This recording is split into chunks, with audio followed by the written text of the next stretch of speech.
Salut à tous. Dans cette vidéo, on va parler du néant et du chaos. Le néant et le chaos, qu'est-ce que c'est? Tout bonnement, rien.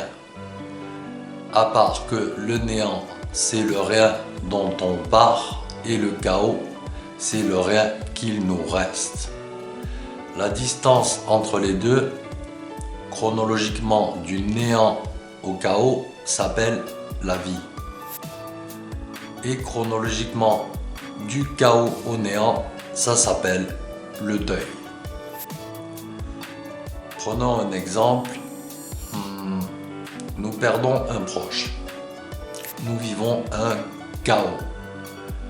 Nous ne pouvons pas envisager de repartir d'un néant sans passer par le deuil.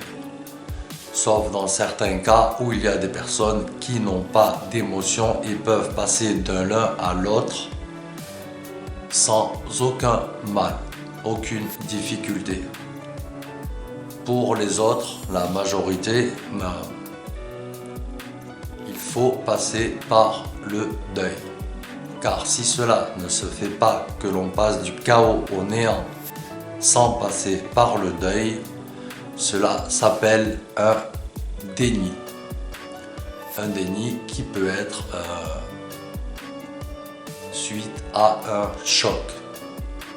Prenons l'exemple d'une femme enceinte. On va parler d'un déni de grossesse. Une femme enceinte fait un déni de grossesse.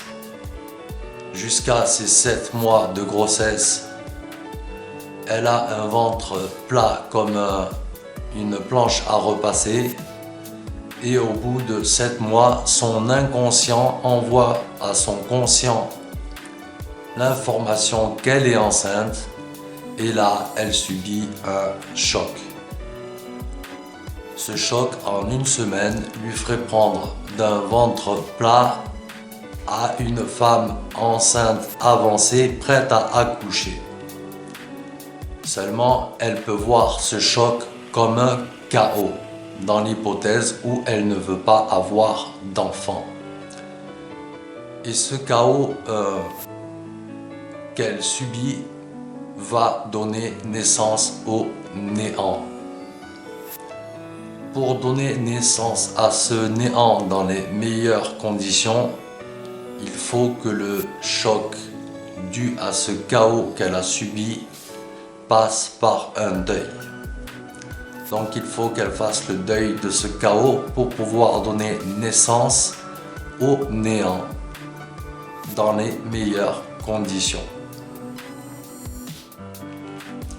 Maintenant, on peut faire un déni de toute notre vie suite à un choc perpétuel ou simplement parce que nous n'avons aucune émotion, aucune conscience de ce qu'est la quintessence, la naissance, le néant et le chaos, la fin, le déclin. Certains mentalistes ou d'autres manipulateurs, la distance entre les deux est très faible, c'est pour ça qu'on a du mal à faire le distinguo la plupart du temps.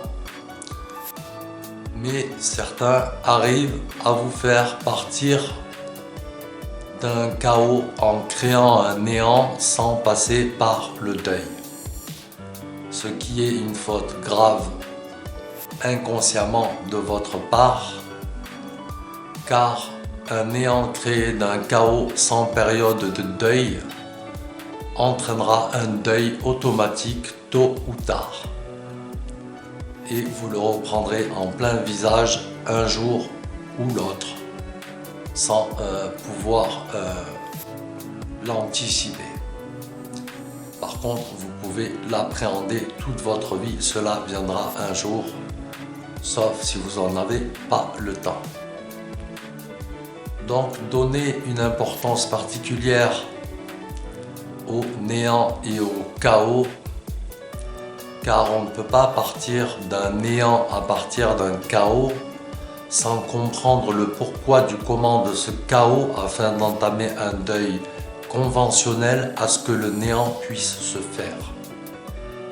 Concevoir un néant d'un chaos sans deuil, c'est rester ignorant et donc potentiellement accepter de ne jamais savoir pourquoi nous avons ressenti ce chaos.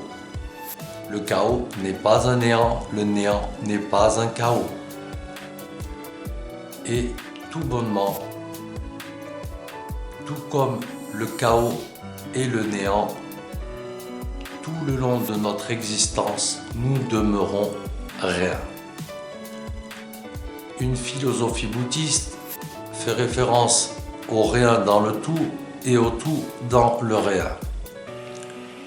Maintenant, posez-vous la question selon votre philosophie à vous, votre façon de penser.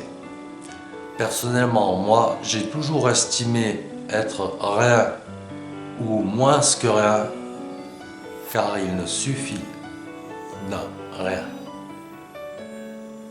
Sur ce, je vous laisse sur cette dernière pensée en vous souhaitant une excellente journée et une douce réflexion. Paix sur vous tous.